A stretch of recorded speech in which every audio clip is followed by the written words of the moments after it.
Hi. Did you know why birds have different feather colors? Birds have different feather colors due to pigments, feather structure, and natural selection.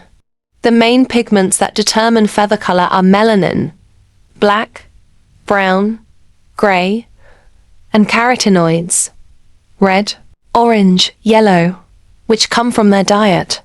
Additionally, some birds appear blue or green, not because of pigments, but due to microscopic structures in their feathers that scatter light, known as structural coloration. Feather colors also play a role in camouflage, mate attraction, and communication. Male birds often have brighter colors to attract mates, while females tend to have duller colors for protection from predators. Evolution and adaptation have shaped the incredible diversity of bird plumage in nature. Like and subscribe for more fascinating content.